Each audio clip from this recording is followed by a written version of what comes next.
Well, that was quite fun. Learning more and more about Halloween. Of course, as I already mentioned, Halloween is not such a big deal in Korea, but it is in other parts of the Western world especially. And a form of Halloween is actually somewhere in almost every culture. It's basically a day, nowadays it's kind of a day of celebration for candy and costumes and this sort of celebration of the macabre, really. But it does have roots in death, I should say. And ironically, it does have some roots in Christianity as well. Basically, in several different cultures, this was the day that the dead became closest to the living.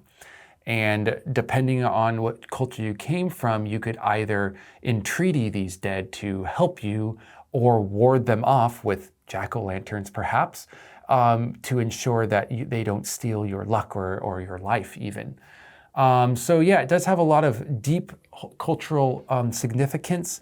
These days, it's a bit more on the light side. To give you an example of that, I shouldn't say recent, it's been many years, but a more recent sort of challenge put forth by kind of an entertainer, Jimmy Kimmel, was to pretend that all the candy that your kids had spent hours gathering from many different houses in the cold, enduring the trick-or-treating and enduring the old grandmas pinching their cheeks, was all eaten while they slept.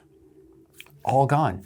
And then, of course, you're supposed to film the reaction, put the hashtag next to it, and he can get very good content on his, free content, by the way, on his show. The reactions ran the gamut. It was all from absolute devastation, just coming unglued, you could say, all the way to support of the parents because they were happy and the children are happy that they were happy, which does warm the heart, but you have to wonder about the motives of the children. I don't know if I trust a child who doesn't get a little sad that they lost their candy. I don't know. Too generous, suspiciously generous. Suspiciously generous. Was this perhaps scripted for it? Maybe. Why do you think people do enjoy these like costume parties or these dressing up? And have you ever been to one? Oh, definitely, yes. And I am one of these people. And I think if you think about the culture of the masked ball, again, this isn't anything to do with Halloween, but it's another instance where very rich people would come together and choose to cover their faces, wear costumes, wear masks. And you think, why did they do that? And I think there's something enticing about taking on a new identity or covering up your original identity with some kind of costume, something liberating, the chance to be someone else, to do something else, to live for one night as somebody else. I think that's really fun, yeah. And it's as an artist who does this on various levels, I find it philosophically or psychologically very interesting as an exploration of identity. Yeah, I mean, you hit a lot of points that I would agree with. Like, I do like playing D&D, and one of the reasons is taking on a new identity. And even though this is my first Halloween, I already have a backstory to my character. I've already given him a lot of, not a name because it will be my name for practicality, but I've given a complete backstory, even the people around me, and even perchance I meet characters of my same universe.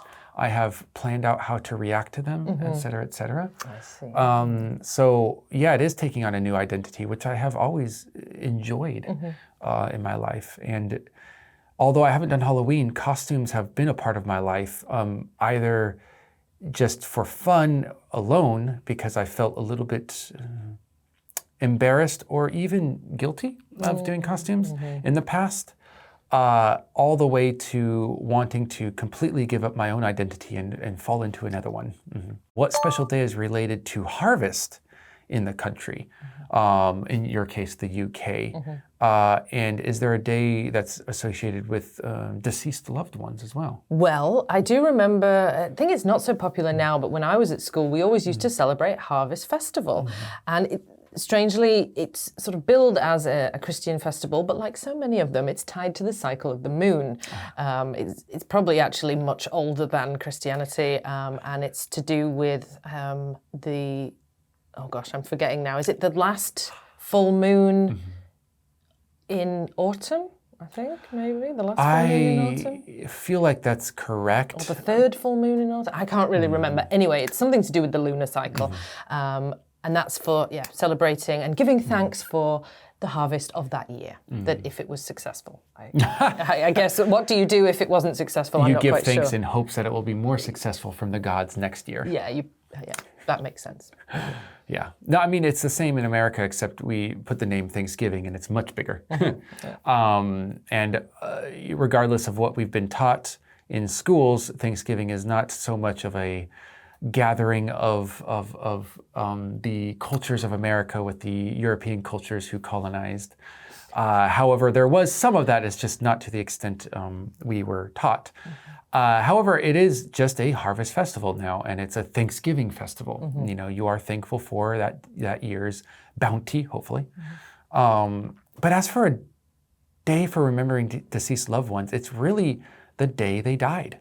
There's no really special one day. I mean, Halloween has some death aspects, but it's not really a day you remember the loved ones. It's really going to be your own personal journey with the loved ones you had and the day that they had died. You get your own day. Yeah. Your death day. Yes. Yeah. And with how much death is in the world, I'm sure every day is at least someone's death day.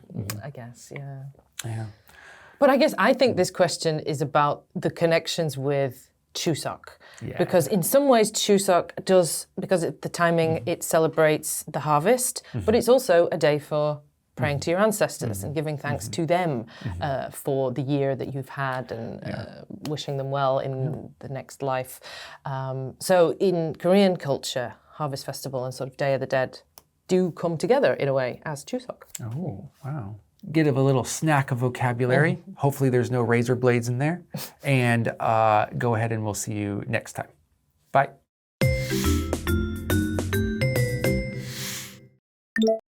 Low-key affair.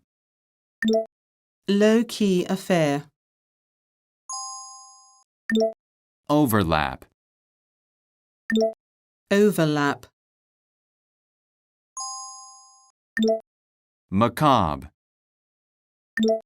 Macabre.